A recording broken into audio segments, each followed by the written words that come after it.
Question है जो कभी कभी ऐसे स्टार्ट हो जाता है 10 DC मोलर सॉल्यूशन, है ना। क्वेश्चन कभी कभी स्टार्ट हो जाता है कि 1 सेंटीमोलर। अब इन शब्द का मतलब होना चाहिए अपन को, सेंटी क्या होता है, डेसी क्या होता है, मोलर क्या होता है। तो देखो, अगर किसी विलियन की सांद्रता 1 m है, यहाँ अपन लिखेंगे सांद्रता और उसका नाम, है ना। अगर किसी विलियन की सांद्रता है वो 1 m है, यानी यहाँ सब चीज़ अप्लाई करने के बाद, यहाँ सब चीज़ रखने के बाद विलियन की सांद्रता आ रही है 1 मोलरता, 1 मोलरता आ रही है ना। तो 1 m है तो उसका नाम है 1 मोलर विलियन, 1 मोलर विलियन। अगर विलियन की सांद्रता m/10 आ रही है, यानी 1 मोलर विलियन का 10वां भाग m/10 सांद्रता आ रही है, तो विलियन है डेसीमोलर, यानी 1 डेसीमोलर। अगर विलियन की सांद्रता आ रही है m/100, तो विलियन है सेंटीमोलर, है ना। अगर विलियन की सांद्रता आ रही है m/1000, तो विलियन है मिलीमोलर, है ना। अगर विलियन की सांद्रता आ रही है m/2, क्या m/2, ये अलग है, ये थोड़ा अलग है, m/2, तो अपन लिखेंगे सेमी मोलर। देखो, सेमी और डीसी में होता है कन्फ्यूजन। सेंटी अपन सेंटीमीटर के हिसाब से ले सकते हैं 100, मिली अपन ml के हिसाब से ले सकते हैं 1000, कोई दिक्कत नहीं है। लेकिन डीसी और सेमी में कन्फ्यूजन होता है। तो सेमी का मतलब होता है आधा। अपन सेमीफाइनल नहीं लिखते हैं क्या, आधा फाइनल, है ना। होता है ना, सेमीफाइनल देखते हैं, मैचेस होते हैं सेमीफाइनल के, तो ऐसे होता है। सेमीफाइनल का मतलब होता है आधा, और डीसी का मतलब वो होता है 1/10। अरे डेका शब्द सुना है ना, अपन वो ऑर्गेनिक में यूज करते हैं, जैसे hept, hex, hept, oct, non और डेका का मतलब होता है 10, तो डेसी का मतलब हो जाएगा 1/10, ऐसे याद रख लेंगे, है ना। तो ये हो गई विलियन की बात। अब अपन देखो क्या बात करते हैं, अब अपन कुछ काम की बात करते हैं। काम की बात देखो, मोलरता ने अपन ने पढ़ ली, मोलरता अपन ने पढ़ ली, है ना। ठीक है, मोलरता में अपन ने क्या देखा कि मोलरता की परिभाषा प्रति लीटर आयतन में विलय के मोल, है ना। प्रति लीटर आयतन में विलय के मोल, जब मतलब यहाँ पर जो विलियन है वो क्या है, लिक्विड, और उसका अपन लिक्विड का ले क्या रहे हैं आयतन, और आयतन है, आयतन अपन उसका क्या ले रहे हैं, आयतन। अब देखो, आयतन ये एक ऐसी चीज़ है जो चेंज हो जाती है। क्या होती है, चेंज। आयतन क्या हो जाता है, चेंज। कैसे, आयतन बराबर होता है, घनत्व बराबर होता है m/v, ये होता है फॉर्मूला। अब द्रव्यमान तो सापेक्षिक राशियों के लिए परिवर्तित होता है, जैसे इलेक्ट्रॉन, प्रोटॉन, न्यूट्रॉन, जिनका वेग है जो प्रकाश के वेग के लगभग बराबर होता है, 3 × 10⁸ के समथिंग, इनके लिए द्रव्यमान चेंज होता है। भौतिक राशियों के लिए द्रव्यमान कभी भी चेंज नहीं होता, अपन ये फिजिक्स में पढ़ चुके हैं आराम से, है ना। तो यहाँ पर घनत्व बदलता है, डेंसिटी बदलती है, तो आयतन चेंज हो जाता है ना। कैसे, बर्फ़ ले लो, बर्फ़ लिक्विड होती है। बर्फ़ अगर लिक्विड है तो उसका घनत्व है जो ज़्यादा है, और ठोस हो जाती है तो उसका घनत्व हो जाता है कम। अब घनत्व यहाँ चेंज हो रहा है तो द्रव्यमान पे तो फर्क पड़ेगा ही नहीं, क्योंकि भौतिक राशियों के लिए, जो भौतिक राशि है उनके लिए द्रव्यमान नो चेंज होता है, द्रव्यमान नो चेंज होता है। ये इलेक्ट्रॉन, प्रोटॉन, न्यूट्रॉन के लिए द्रव्यमान बदल सकता है, क्योंकि ये प्रकाश के वेग से गति करते हैं, है ना। अपन ने आइंस्टीन के सिद्धांत में ये पढ़ा था। तो अब अपन बात करते हैं कि जब यहाँ पर लिक्विड में घनत्व ज़्यादा है, ठोस में कम है, तो ऐसे सभी सॉल्यूशंस के लिए लागू होता है। तो अब जब विलियन है पानी, अब बात अपन पानी की कर रहे हैं, क्योंकि अपने 90% विलायक जो सॉल्वेंट है, 90% सॉल्वेंट अपन वाटर लेंगे H2O, है ना। तो यहाँ पर H2O का घनत्व चेंज हो रहा है, तो द्रव्यमान तो चेंज होगा नहीं, लेकिन आयतन चेंज होगा, आयतन चेंज होगा, है ना। तो अब ये आयतन चेंज होगा, तो यहाँ पर देखो मोलरता की, बल मोलर की परिभाषा क्या है, एन बटे आयतन, आयतन, है ना। मोलरता की परिभाषा में बटे में आयतन आ रहा है, तो मतलब आयतन ही चेंज हो जाएगा, तो मोलरता चेंज नहीं होगी, क्या होगी। और ये फ़र्क किससे पड़ रहा है, यहाँ देखो अवस्था से पड़ रहा है। यहाँ पर लिक्विड है और ठोस, दोनों में, वाटर में लिक्विड और ठोस में घनत्व चेंज हो रहा है, तो आयतन भी चेंज होगा, है ना। तो यहाँ टेम्परेचर का फ़र्क पड़ रहा है ना, टेम्परेचर का, मैं ये बताना चाह रहा हूँ कि टेम्परेचर का यहाँ पर फ़र्क पड़ रहा है, टेम्परेचर से आयतन में चेंज आ रहा है। तो ये जो है मोलरता, ये ताप पर निर्भर कर रही है, ताप पर निर्भर करती है। इतनी बात समझ आई क्या, मतलब मोलरता है जो यहाँ पर ताप पर निर्भर कर रही है, इतनी बात समझ आई क्या। मतलब जो मोलरता है सीधी मायनों में ताप पर निर्भर कर रही है। अब मोलरता है जो ताप पर निर्भर कर रही है, तो मतलब ताप बढ़ाने से मोलरता चेंज हो जाएगी। तो क्या ये सही मापन की यूनिट है? नहीं, मोलरता गलत मापन की यूनिट है। क्यों? क्योंकि ये ताप के अनुसार बदल रही है। क्या हो रहा है? ताप के अनुसार बदल रही है, इसलिए ये मापन की सही यूनिट नहीं है, मापन की सही यूनिट ना है। मोलरता क्या है? ये यूनिट्स ही तो हैं, सांद्रता पद ही तो हैं, तो ये गलत यूनिट है। इतना समझ आ गया। अब ये गलत यूनिट है, तो नई यूनिट का काम आएगा, है ना। तो नई यूनिट कौन सी होगी? मोललता। पर उससे पहले अपन तनुकरण के सिद्धांत पढ़ेंगे। तो ये तो समझ आ गया ना कि मोलरता है जो टेम्परेचर पर निर्भर कर रही है, क्योंकि आयतन आ रहा है इसमें, क्योंकि अपन आयतन ले रहे हैं, इसकी परिभाषा में अपन आयतन ले रहे हैं ना, प्रति लीटर आयतन। तो ये ताप पर निर्भर कर रही है, अवस्था चेंज हो रही है, यहाँ से इसका घनत्व चेंज हो जाएगा, घनत्व चेंज होगा तो मास तो चेंज होगा नहीं, वेग चेंज हो जाएगा। तो ये ताप पर निर्भर कर रही है।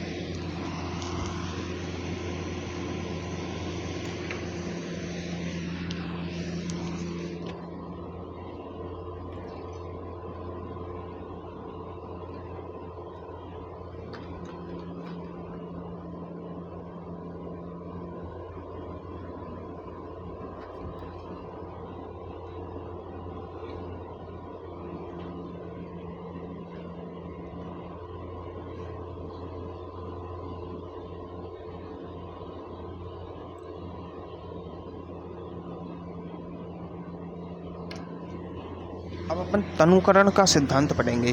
क्या? तनुकरण। अपन विलयन को तनु कैसे करते हैं? जल द्वारा तनुकरण, है ना। अब देखो अपन ने मोलरता पढ़ ली, है ना। मोलरता अपन ने पढ़ ली कि n × 1000 (V/ml) में, है ना। यही तो है फॉर्मूला मोलरता का, पढ़ ली, कोई दिक्कत नहीं है। तो अब ये क्या है? तनुकरण का मतलब क्या होता है? पहली बात तो ये समझते हैं अपन। तनुकरण का मतलब होता है पतला करना, मतलब पानी मिलाना। तो अपन पानी मिलाते हैं, जैसे ये सॉल्यूशन है, अपन ने 100 ml वो लिया था पानी, और उसमें 10 ग्राम नमक मिला था, तो उसकी मोलरता आएगी कुछ। अब इसमें 100 ml और पानी एक्स्ट्रा कर दिया, तो 200 ml पानी हो गया। तो मोलरता क्या हो जाएगी? गिर जाएगी, क्योंकि जो मोलरता है m, वो डायरेक्टली व्युत्क्रमानुपाती है v के, आ रही है ना। तो अब देखो मोलरता का फॉर्मूला क्या होता है? m = n/b, है ना। 1000 को एक बार छोड़ दो तो n/b होता है। तो n = मोल बराबर क्या हो सकता है? मोलरता × आयतन। ये भी तो एक फॉर्मूला है, n = mb। तो ये क्या है? मोल। और अपन देखें तो एक सॉल्यूशन में अभी भी अपने पास, अपन ने यहाँ पर 200 ml जल कर दिया, 100 ml प्लस कर दिया, मतलब विलयन को तनु कर दिया, डबल कर दिया जल। अब जल डबल कर दिया तो 10 ml क्या है यहाँ पर 10 ग्राम, ये NaCl था अपना 10 ग्राम NaCl। अब वो 10 ग्राम NaCl तो फिक्स है ना, अब उसका बाहर फिक्स है तो इसके मोल NaCl के मोल भी तो फिक्स हैं, तो मोल तो हमेशा फिक्स होंगे।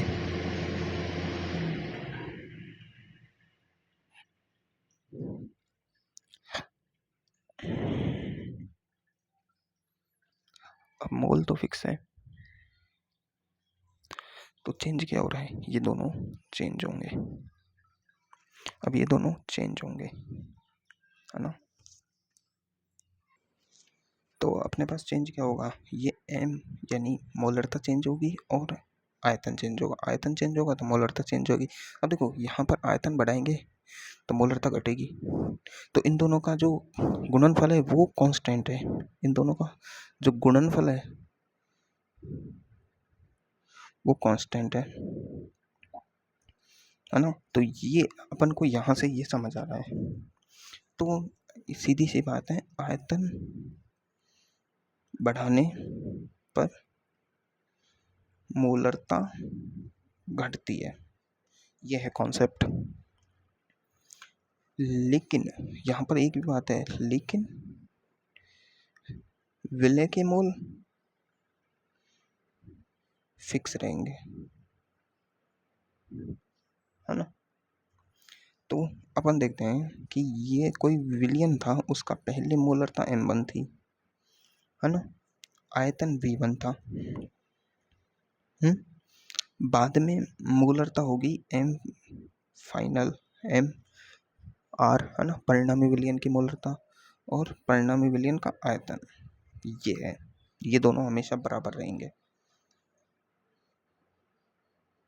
क्योंकि मोल तो फिक्स रहेगा। विलय थोड़ी चेंज कर रहे हैं अपन, विलियन को विलियन में पानी तो डाल रहे हैं अपन ने, यहाँ पर 10 ग्राम NaCl लिया था और पहले लिया था 100 ml वाटर। अब इसको तनु करने के लिए क्या करते हैं, इसमें 200 ml पानी और मिला दिया, टोटल विलियन हो गया 300 ml। लेकिन NaCl के मोल तो अभी भी 10 ही है, 10, वो वजन तो 10 ही है इसका, मोल तो उसके फिक्स है कि नहीं, मोल तो फिक्स है ना उसके, तो मोल फिक्स है और आयतन बढ़ाने पर मोलरता घट जाएगी। अब देखो मिश्रित विलयनों की मोलरता ज्ञात करना सीखते हैं अपन, मिश्रित विलयनों की।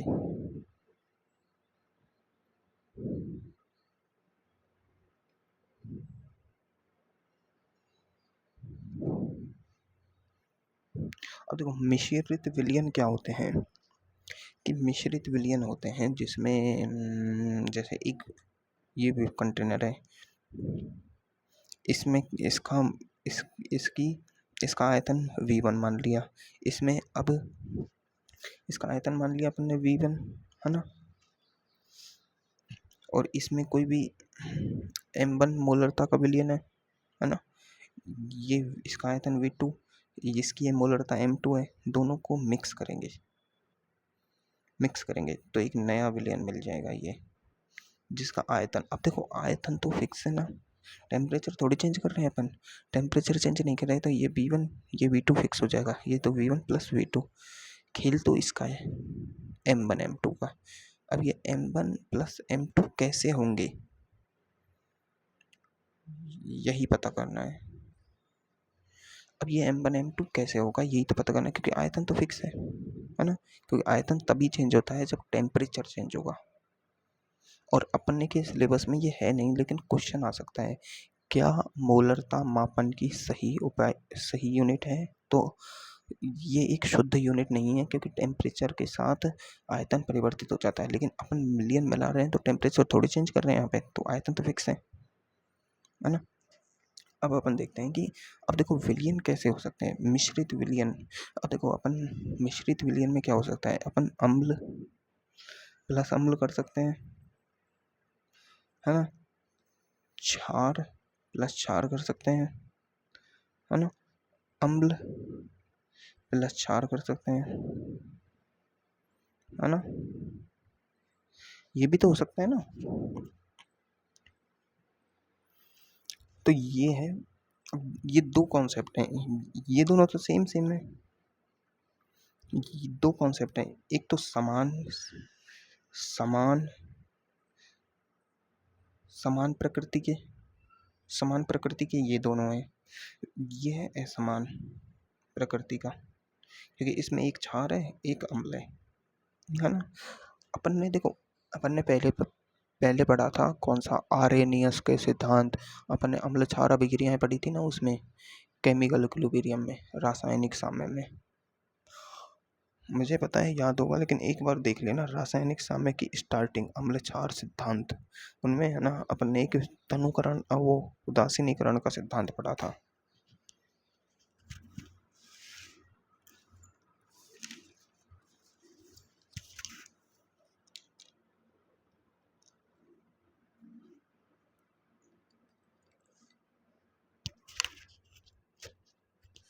तो मैं थोड़ा वहाँ पे जाना पड़ेगा अपन को, उदासीनीकरण के सिद्धांत पर, और वो काम आएगा अपने यहाँ पर थोड़ा सा, कितना थोड़ा सा काम आएगा।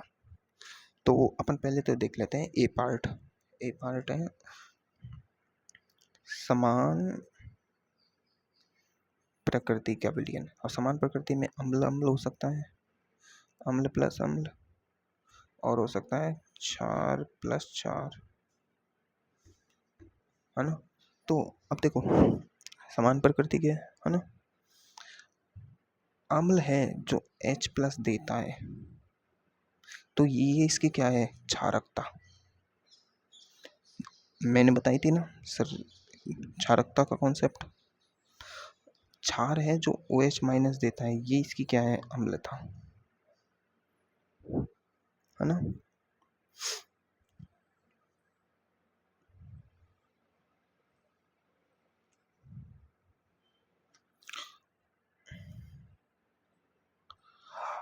देखो यहाँ पर थोड़ा एक चीज का लफड़ा आ जाता है कि क्षारकता समान है या नहीं है, अम्लता समान है या नहीं है इसका।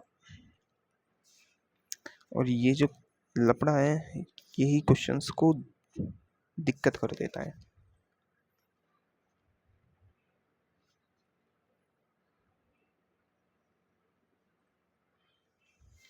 अब ये दिक्कत कैसे करता है वो मैं तुम्हें क्वेश्चंस में बताऊंगा।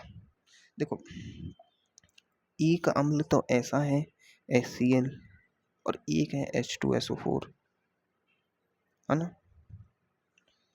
सही बात है। अब ये दोनों विलयन की अपन ने, अब इनकी देखो दोनों अम्ल अम्ल है, समान प्रकृति के विलयन है ना। ये क्षारकता का कॉन्सेप्ट मैं बाद में बताऊंगा, पहले अपन नॉर्मली देखते हैं। अब देखो समान प्रकृति के विलयन है ना, तो उसमें देखो M1V1 plus M2V2 plus M3V3, कितने भी विलयन है समान प्रकृति के, सबको जोड़ के बना दो MrVr। अब जहाँ Vr तो अपन को पता है क्या होगा, V1 plus V2 plus V3, क्योंकि आयतन चेंज नहीं हो रहा। अब Mr क्या होगा, Mr यहाँ पर परिणामी विलयन की मोलरता होगी, ये मोलरता है परिणामी विलयन की।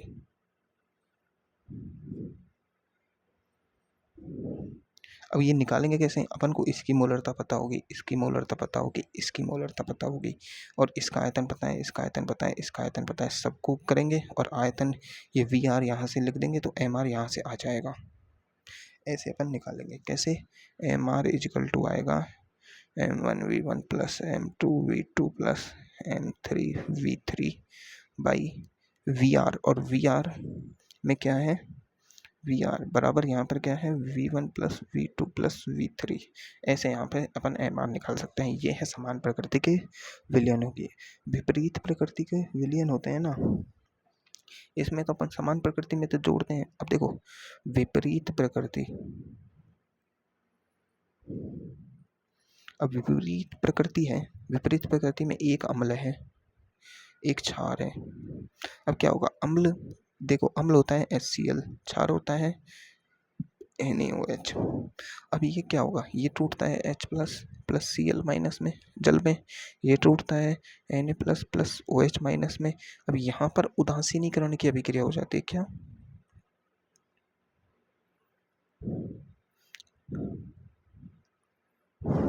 अब यहाँ पर उदासीनीकरण की अभिक्रिया हो जाती है, यानी H2O बन जाएगा और NaCl लवण बन जाएगा। ये उदासीनीकरण की अभिक्रिया हो जाती है। इस कारण अपन जो है उसमें देखो, ये अम्ल की मान लो M1V1 इसका हो जाएगा M2V2, है ना। ये मतलब एक कंटेनर ऐसे इसमें HCl घोल रखा है, इसमें NaOH घोल रखा है, दोनों को मिक्स कर दिया। इसकी सांद्रता M1 है, इसका आयतन V1 है, इसकी सांद्रता M2 है, इसकी सांद्रता V2 है। तो इसके में हो जाएगा M1V1। अब जो ज़्यादा है इसमें, जो ज़्यादा है, मान लो इस ये ज़्यादा है, मतलब इसके मोल हैं जो ज़्यादा है, मतलब कैलकुलेट करके देख लेंगे। ज़्यादा में से कम को घटाना है हमेशा। किस में से? ज़्यादा में से कम को घटाना है हमेशा, है ना। देखो, अब देखो M1V1 माइनस M2V2 करते हैं, ये ज़्यादा है ना, ये ज़्यादा है। और तो अब बनेगा MrVr। अब ये क्या है? अम्ल, और ये क्या है? क्षार। अब देखो, ज़्यादा अम्ल है और क्षार कम है, तो परिणामी विलयन है जो अम्लीय बनेगा, क्योंकि उदासीनीकरण होगा। अब मान लो HCl के 2 अणु हैं और NaOH का 1 है, तो बनेगा NaCl कितना? 1। तो बचेगा कितना? 1 HCl बच जाएगा ना। तो परिणाम विलयन में अभी भी H+ है, तो वो अम्लीय हो जाएगा। सही बात है। अगर परिणाम विलयन M2V2 माइनस M1V1 परिणाम विलयन में NaOH ज़्यादा है ना, NaOH ज़्यादा है और HCl कम है, तो जो MrVr बनेगा वो क्षारीय होगा, है ना। इतना तो अपन कर सकते हैं, ये तो नॉर्मल सी बात है ना। परिणाम विलयन क्या बनेगा? क्षारीय, मतलब क्षार में से अम्ल घटा दो, है ना, क्योंकि उदासीनीकरण अभिक्रिया होगी ना। जैसे HCl प्लस NaOH मिलके NaCl बना देंगे प्लस जल तो पहले से ही है, इसको तो छोड़ो, है ना। NaCl बन जाएगा। अब HCl के 2 हैं, इसका 1 है, तो 1 HCl बच जाएगा परिणाम विलयन में। अगर इसके 2 हैं और इसके 8 हैं, तो 6 NaOH बच जाएंगे। जो ज़्यादा बचेगा वही लास्ट में बचेगा, क्योंकि उदासीकरण से NaCl और जल तो बन ही रहा है। अब कुछ क्वेश्चंस हैं, इनको तो मैं ट्राई कराता हूँ, एक आध क्वेश्चंस, और फिर अपन पढ़ेंगे मोलरता। क्वेश्चंस कराऊं कि आगे पढ़ाऊं, समझ नहीं आ रहा। चलो एक आध क्वेश्चन करते हैं जिससे तुम्हारे कॉन्सेप्ट अच्छे हों।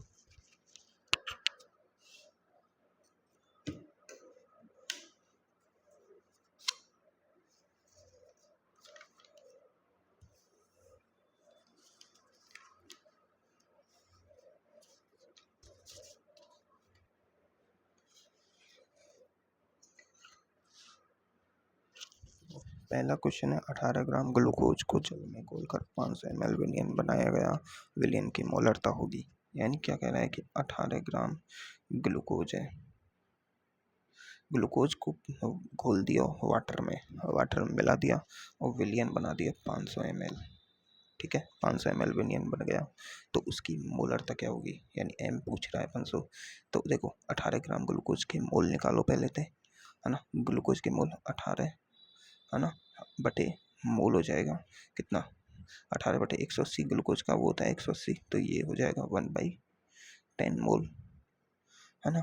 अब देखो मोलरता कैसे निकालेंगे? M बराबर एन क्या है? 1/10 बाई V आयतन में, ml में है ना, इंटू 1000, और ml में 500, तो 500 से ये गया, 10 से ये गया, 1m सॉल्यूशन आ जाएगा। अरे नहीं नहीं नहीं नहीं नहीं नहीं नहीं नहीं नहीं नहीं नहीं नहीं नहीं,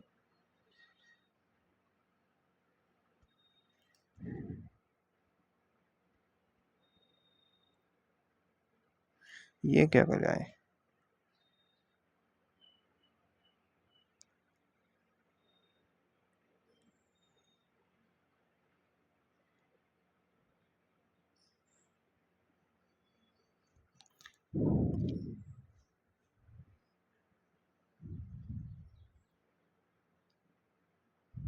है ना। अब देखो अगला क्वेश्चन है 100 ml विलियन में। क्वेश्चन बोल रहा है कि 100 ml विलियन है, उसमें 6.022 इंटू 10⁻20 यूरिया अणु है, तो विलियन की मोलरता होगी। मोलरता पूछिए। अब देखो ये यूरिया है, तो इसमें अगर अपन ये संख्या है n/Na कर दें तो ये मोल आ जाएगा। अब देखो ये कितना 6.022 इंटू 10⁻23 होती है, तो 1/10 आ रहा है, 1/10 मोल।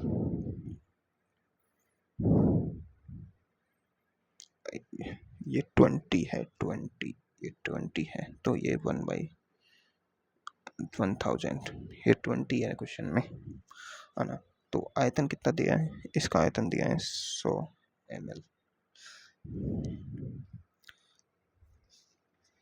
है ना।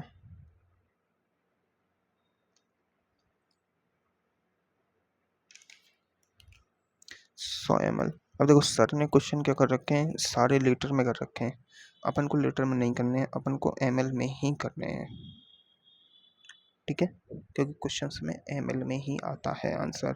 अगर वो बोलता है कि लीटर में करो तो अपन को लीटर में करना है, ठीक है।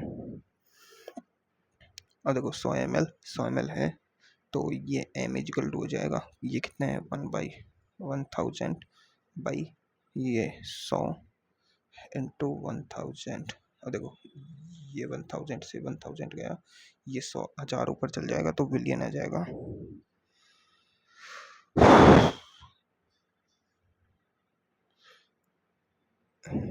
मोलर, इतना मोलरिटी आ जाएगी। और ये ml का है, लीटर का निकालना है, तो भाग दे दो 1000 का, है ना। 100 ml है, 100 है, ये 100, 1000 का भाग देंगे तो 0.1 मोलर आ जाएगा, लीटर में निकालें तो। अब देखो अगले क्वेश्चन में कह रहा है कि क्वेश्चन है 2m ग्लूकोज, ग्लूकोज की विलयन की सामर्थ्य ग्राम पर लीटर में ज्ञात करो। अभी क्वेश्चन ने कह दिया कि ग्राम पर लीटर में निकालना है, तो अपन ग्राम पर लीटर में ही निकालते हैं। ये क्या बोल रहा है, विलयन की सामर्थ्य ग्राम पर लीटर में ज्ञात करो, ये कह रहा है। विलयन की सामर्थ्य मतलब सांद्रता है, तो विलयन की सांद्रता कितनी दे रखी है 2m, सांद्रता मतलब सांद्रता कितनी दे रखी है 2m। अब देखो ग्राम पर लीटर का मतलब क्या होता है, ग्राम पर लीटर यूनिट है मोलर की, मोलरता की, किसकी, मोलरता की। तो 2m सांद्रता दे रखी है, मतलब 2 मोल पर लीटर, ये सांद्रता है। अब देखो 2 मोल पर लीटर, 2 मोल पर लीटर का मतलब इक्वल टू 2। अब देखो अब इसका मोल निकालते हैं, 2 मोल का मतलब क्या होता है, मोल बराबर वेट अपॉन मॉलिक्यूलर वेट। अब वेट निकालें यहाँ से, तो वेट आ जाएगा, मोल कितने हैं 2, तो 2 इंटू मॉलिक्यूलर वेट, ग्लूकोज का मॉलिक्यूलर वेट कितना है 180, तो वेट कितना आ जाएगा 180। अब मोल को चेंज कर दो इसमें, है ना, इसमें चेंज कर देंगे ना, 2 मोल को इसमें चेंज करेंगे तो इसमें आ जाएगा 2 इंटू 180 बाई लीटर, तो ये आ गया 2 इंटू 180, है ना, ग्राम पर लीटर। ये आ गया 360 GM पर लीटर में, है ना। ऐसे क्वेश्चंस हैं। अब अपन कुछ अच्छे क्वेश्चंस ट्राई करते हैं। एक मोस्ट लिखा रखा है सर ने, वो वाला क्वेश्चन की पूछ रहा है। क्वेश्चन कह रहा है कि 84 ग्राम NaOH, क्या बोल रहा है क्वेश्चन, 84 ग्राम है NaOH में 3 मोलर, अगले पेज पे करते हैं।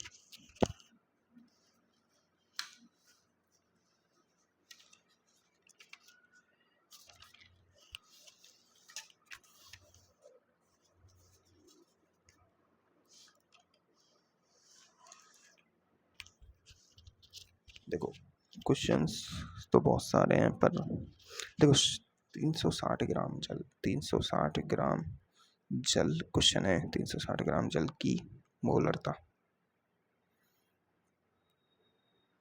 होगी। देखो अगर शुद्ध जल की मोलरता पूछे तो अपन उसे 55.55 ये लिख सकते हैं, है ना, शुद्ध जल की मोलरता, या फिर 1000/18 ये क्वेश्चंस के लिए ये लिख सकते हैं मोलरता शुद्ध जल की। अब निकाल सकते हैं अपन इसकी।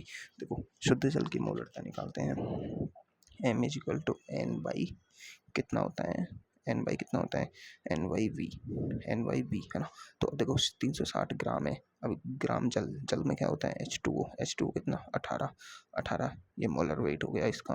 तो 360/18 ये तो इसके अणु हो गया, 18 दूनी 36 यानी 20 मोल, कितना 20 मोल आ गया, है ना। अब देखो 20 मोल आ गया तो m बराबर 20/360, इसका ये क्या है 18 ग्राम, 360 ग्राम जल है इंटू 1000, ये अपन 1000 लेते हैं ना। अब देखो यहाँ पर अपन ने आयतन लेते थे v, लेकिन अपन ने यही ले लिया ग्राम वजन। तो अपन एक बात करते हैं, जो शुद्ध जल है जल उसका जो घनत्व है वो होता है 1 ग्राम पर ml घनत्व। अब देखो d बराबर क्या होता है m/v, अब घनत्व ही 1 है तो m बराबर v। तो शुद्ध जल के लिए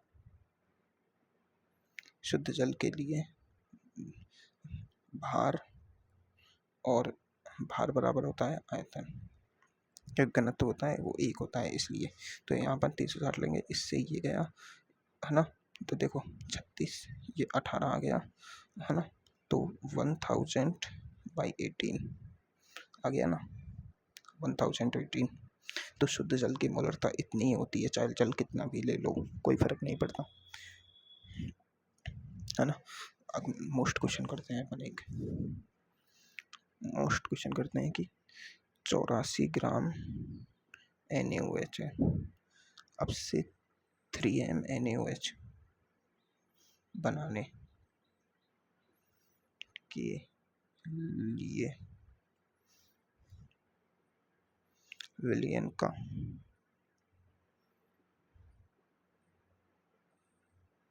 देखो 84 ग्राम NaOH ये वेट दिया है, इससे 3 मोलर, अब बता दिया ना 3 मोलर, यानी 3 जिसकी मोलरता 3 हो ऐसा विलयन बनाना है अपन को। तो देखो 84 ग्राम से अपन NaOH का वजन निकाल के मोल निकाल सकते हैं, मोल ऑफ NaOH के मोल कैसे कितने रहेंगे, 84/40 लगभग आएगा 2.1 मोल आ गए। अब अपन देखो मोल तो आ गया अपने पास। अब देखो मोल बराबर क्या होता है, देखो m बराबर होता है n/v, n बराबर होता है mv, ये फॉर्मूला होता है अपने पास, है ना। m बराबर nv होता है ना।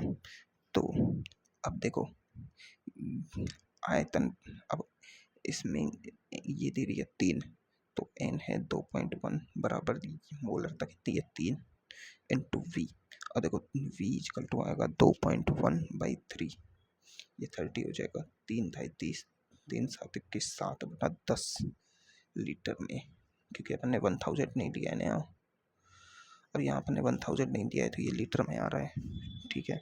अब देखो 1 लीटर, अब कुछ 1 लीटर इक्वल टू क्या होता है 1 dm³, तो अपन इसे 7/10 dm³ भी लिख सकते हैं, ठीक है।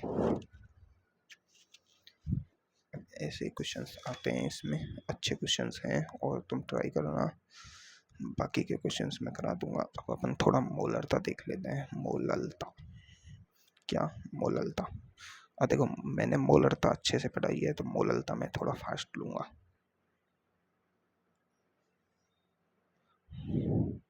मोललता इसको अपन छोटे m से कहते हैं, है ना। मोललता अब क्या है, मोललता मैंने क्या बताया था, मोलरता सही यूनिट नहीं थी इसलिए मोललता का विकास हुआ। तो मोललता में क्या लेते हैं अपन, इसमें देखो उसमें प्रति लीटर लेते थे लीटर, इसमें प्रति केजी प्रति केजी विलियन में उपस्थित विलय के मोल,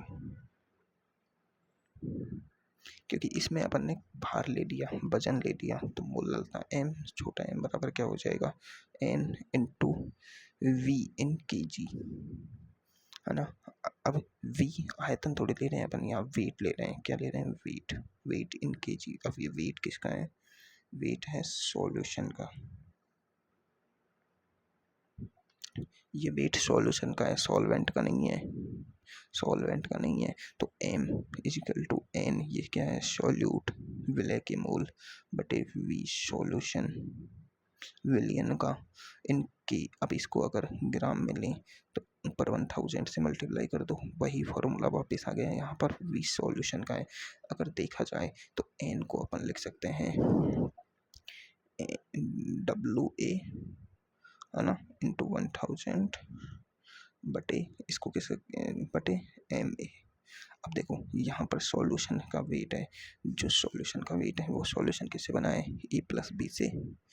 अब A प्लस बी से बन रहा है अपना विलियन, ये विलियन का भार है W सॉल्यूशन, और ये उसका वजन है, ये विलायक का वजन है। तो यहाँ पर W सॉल्यूशन की जगह अपन ये लिख सकते हैं इस तरह, WA प्लस WB लिख सकते हैं आराम से ग्राम में, है ना।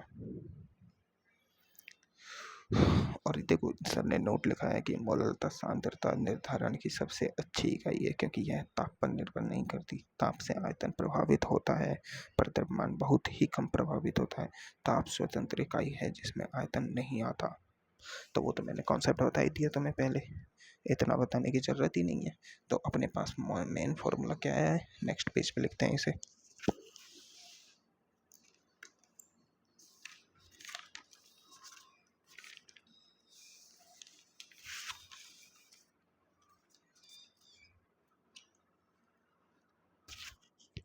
अपने पास मोललता का मेन फॉर्मूला क्या है, मोललता बराबर आया है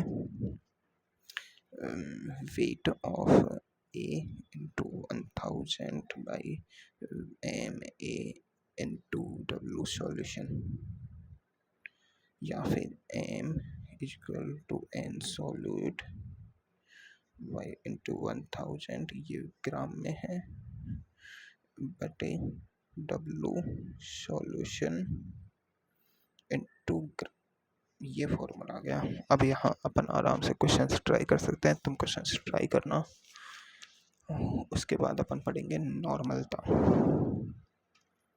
ठीक है। और उसके बाद अपन का ख़त्म, ये नॉर्मलता पढ़ने के बाद सांद्रता पढ़, फिर अपन रेडॉक्स पढ़ेंगे।